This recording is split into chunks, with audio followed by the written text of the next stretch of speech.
saudara-saudara kasih, sebelum saya lanjutkan, saya batuk-batuk bukan karena COVID, ya bukan karena keselak kerupuk. Tadi makan jam berapa? Jam 4:25 begitu saya di rektor ke ruang makan, saya ruang makan kantoran, ada kerupuk apa namanya orang bilang kerupuk yang digoreng kulit itu loh, kulit lah. Nah, saya makan lalu bagian terakhir itu mungkin tajam atau apa, keselak batuk dan sebagainya, sampai saya kumur-kumur. Tadi lumayan ya sampai sini datang lagi. Tapi kalau batuk-batuk lalu saya lihat wajahnya kok pada jadi beda ya.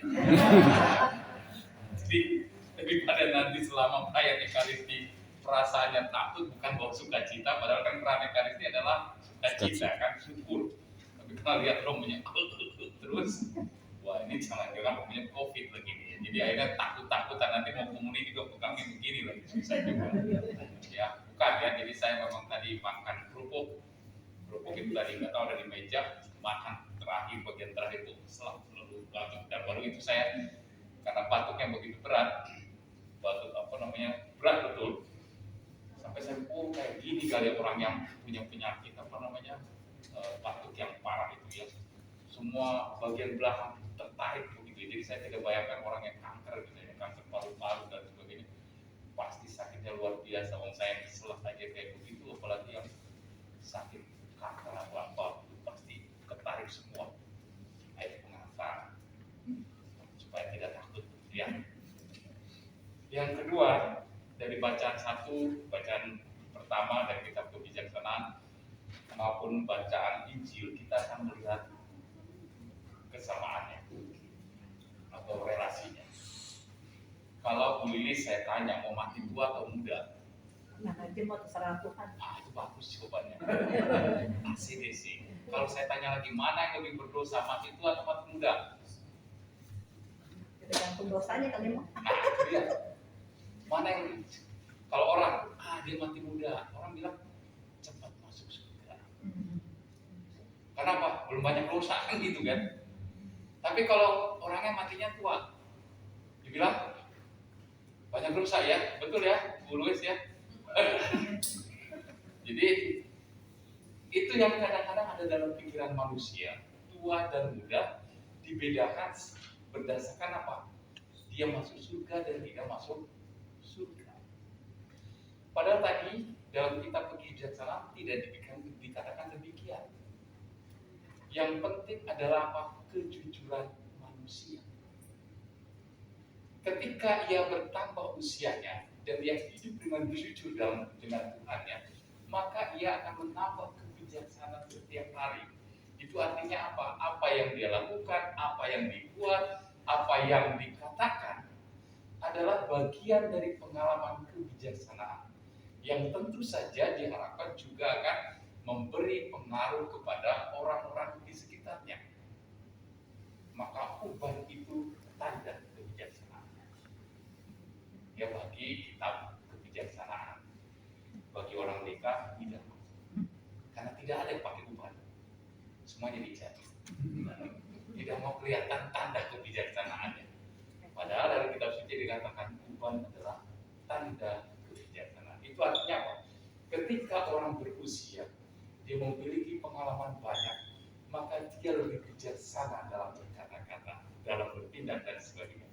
Dan itu berarti kebijaksanaan berarti juga menyuarakan suara.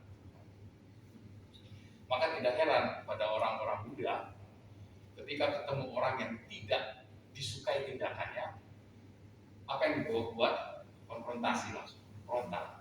Lu kok begitu? Itu biasanya orang muda. Tapi orang tua lain, karena berdasarkan pengalaman. Dia akan melihat dulu kenapa begitu, apa pendorongnya dan lain sebagainya. Maka ia lebih mudah mengerti dan lalu mengajak bicara. Itulah pengalaman orang bijak. Tetapi dalam kitab suci Tuhan sendiri mengatakan bahwa orang-orang muda yang ditarik kehidupan secara cepat itu karena Tuhan tidak menginginkan dia masuk dalam cobaan yang lebih berat. Maka saya katakan baik tua ataupun muda, ketika dipanggil Tuhan tidak ada bedanya. semuanya sama. Yang menentukan adalah kejujuran hidup dia selama hidup.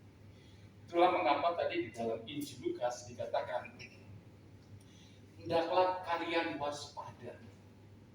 Kita semua ini adalah pegawai-pegawai yang sedang menanti-nanti. Kita semua dikirim ke dunia menjadi seorang pelayan-pelayan. Pelayan yang apa? Pelayan yang menantikan Tuhan yang akan datang. Kapan dia datang? Kita tidak pernah tahu. Bisa jadi ketika kita muda, bisa jadi ketika kita sudah tua.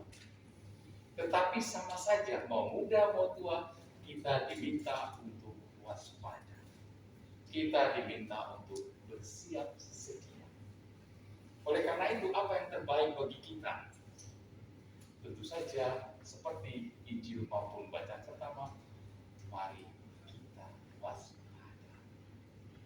Siap sedia, selalu jujur di hadapan Tuhan. Apapun itu.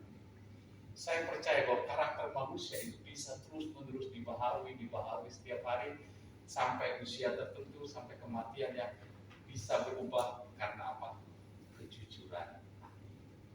Kejujuran ketika berhadapan atau ketika berjumpa dengan Sang Pencipta lewat ajaran-ajaran, lewat rahmat-rahmatnya, lewat pengalaman-pengalaman sehari-hari. Itulah yang akan mengubah kita ketika kita berani bersikap jujur. Maka saya juga percaya bahwa Ibu Maria Teresia Basuki juga pasti punya pengalaman yang sama. Dia pasti dalam kehidupannya, dalam apa yang dilakukannya juga bersikap jujur terhadap hidupnya, dan dia akan melihat kemuliaan Tuhan. Maka kita pada hari ini mengantar Ibu Maria Teresia Basuki untuk berjumpa dengan Allah yang diimaninya, dengan Allah yang dirindukannya selama di dunia ini. Dia akan berjumpa untuk apa? Untuk mengalami kebahagiaan yang tidak akan pernah diambil lagi. Kebahagiaan kita bersifat sementara. Kebahagiaan bersama Tuhan bersifat kekal.